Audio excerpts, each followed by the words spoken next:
Good morning. Welcome to the online open house for Master of Science in Healthcare Analytics and Intelligence from Rutgers Business School. This is Dr. David Ding. In today's open house, I want to answer three major questions. The first one is why a specialty master in healthcare analytics and intelligence. Second one is how the program from Rutgers Business School unique and different from others. And third one is how can I get started? A little bit about myself. I joined Rutgers around 2 years ago and started as an assistant professor in supply chain management and program director for Master of Science in Healthcare Analytics Intelligence. And prior to Rutgers, I was at Penn State University System and University of Houston Systems for roughly around 11 years. And I started my career as a mechanic engineer and worked for a couple years and found my interest in healthcare and analytics and pursued a PhD in operations management. And then after that, I started my career and worked on a couple different major projects with health agencies and a state health agency. And currently, I'm working on projects applying data analytics, looking at potential ways for hospital systems and the extended supply chains in terms of how they can improve the performance baseline. All right, and before we getting started with the session, I want to get a quick poll results from you so that I can better understand your understanding for the healthcare and where you come from. All right. So on the screen, there are two different ways to participate. You can either join by web, go to the poolev.com and enter David Dean 470, and then summarize your answer in just a single word. All right. And the second one is to text David Dean 470 to 22333 and text in your message as well. All right. So with all the inputs from you guys, thank you for everyone participating in the poll. And I want to transition to the next slide, talk about what's going on in the industry and why this major will be helpful for you in the future. So why this program? So here is the overall slides for what's going on in the industry. And so this slide combines different statistics from different resources. First one, as you all know, that we actually have an aging society. And so the number is being forecasted is towards the next 10 years, we're going to have over 1/5 of population at retirement age. And what that means is we are going to get into aging population or aging society. And the second one is over 20% of GDP. And given what's going on with the coronavirus, and we can see that there are going to be much more expenses in medical, especially for this year. And is equivalent to $5.5 trillion in healthcare spending. And the third one is the average profit margin for nonprofit hospitals is 2.1%. And I want to put this context. So if you compare this number against the profit margin for Dell Computer, Dell's profit margin is between 15 and 20%. But the average profit margin for nonprofit hospitals is only 1/10 of that numbers. And the fourth one is, some of you in the previous poll, I mentioned the misunderstanding. And here is the patient satisfaction score, the general average patient satisfaction score, and nationwide.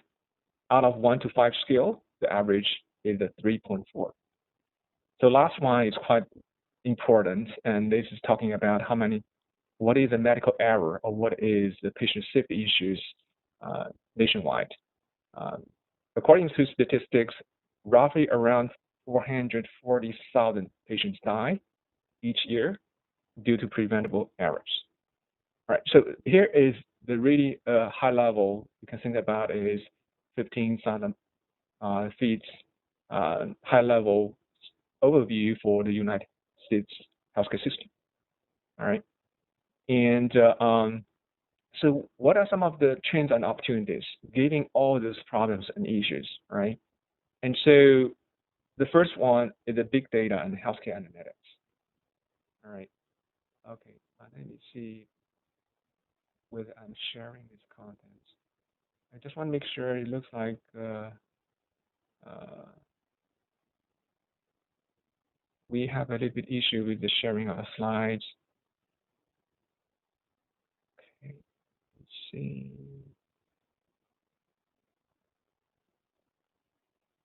All right. Okay, I'm not sure what happens, but it looks like there has been some issues with sharing of slides just now. All right. Okay, so given the trends and issues we talked about, so there are a couple of different opportunities for us to explore. First one is the big data and healthcare analytics. If you have been into healthcare industry or you have the experience in healthcare industry, and you know that whole industry is transition to value-based care, where hospitals and care providers need to show how much value they're providing for patient and patient's care. And also, given the current ongoing coronavirus pandemic, and we all know that is also potential opportunities for us using data to help with the population health. And the second one is a multidimensional metrics, and this goes back to the traditional Obamacare, where we look at the triple aims of bed access, bed quality, and lower cost. And the third one is a collaboration among stakeholders. This is not only within hospital, that could also refers to across different hospital systems, even with the healthcare government agency that recall the leadership and project management skills. And the next one is the advancement of process management. And when we look at hospital operations or the general care processes, it consists of a number of different mini processes or clinical processes, and how we can enhance the process quality using Lean and Six Sigma is also a very hot topic now. The last one is extended supply chain, and what this refers to is how we can come up with evidence-based best practices and put in the context of the ongoing pandemic, and how to provide enough test kits, how to produce the accurate medications that can help to treat the ongoing virus is also some of the very hot topics that we need to address now. All right, and so here is the overview from a program standpoint of view and how we view healthcare analytics for the profession of healthcare analyst situated in the industry. All right, and so oftentimes we heard about the terms for data scientists, and that is a very hot industry where there people in these professions work on data acquisition, data manipulation, programming, advanced statistics, and so that is one of the very hot field. And at the same time, we know that on the right-hand side of the stakeholders, where the executives, middle management, including the clients, need use the data to help them to make a better decision. However, what we saw in the industry practice is there is a disconnection between data scientists and stakeholders. Data scientist knows the best what they're doing in terms of the data mining, data manipulation, and data processing. However, when it comes to communicating the results over to stakeholders, often we see a huge gap. So that's we see laterally how healthcare analysts fit into the middle, where for this profession, they need to really understand the database structure, which means SQL as one example. They'll also be able to apply analytics and the business intelligence package to process the data. They should have intermediate statistics knowledge, but that's not all. And the next one is they also need to share common language with data scientists, because they need to work very closely with data scientists to help pulling the data, analyzing data, and manipulating the data.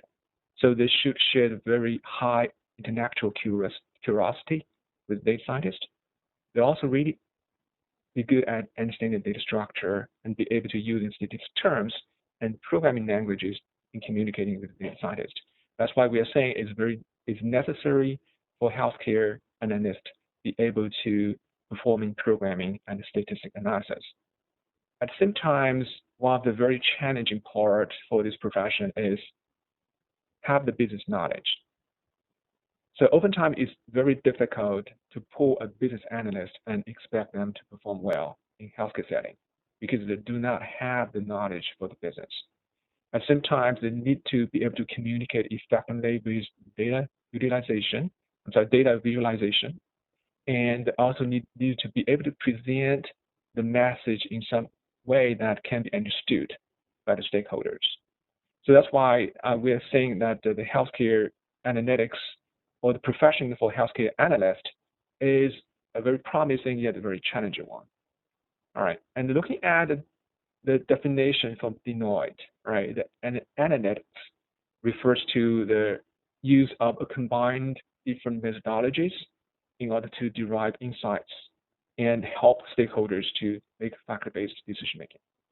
All right, and so that is kind of the overall very high level picture for how we view, from program standpoint of view, healthcare analytics fit into the industry. All right, so I hope that helps you understand the difference between healthcare analysts and data scientists. Okay, and there are some other terminologies such as data engineers and so on and so forth that fit into different places in this diagram. All right, okay. So the next one, the market of healthcare analysts. So once you study for this major, for instance, and one of the big questions is, where can you go after you graduate? So these are all the different areas that people can go with their skill set they learned from the program. So we start from the financial analysis. In these areas that the healthcare analytics can help to process claims, help manage the revenue cycle, and also dealing with the fraud, waste, and abuse, and also risk adjustment. And the second big areas that can be applied in the healthcare analytics is the supply chain. And again, with ongoing pandemics, and we all know that the huge shortage for medical supplies, and how can we really analyze the supply chain structure, make sure that we can secure the best supply on time. And then the next one, the workforce analysis, talking about on day-to-day operations, how we be able to managing the scheduling of the, let's say, for OR rooms, for triage nurses and physicians, and then also strategic analysis then can be done at the same time as well.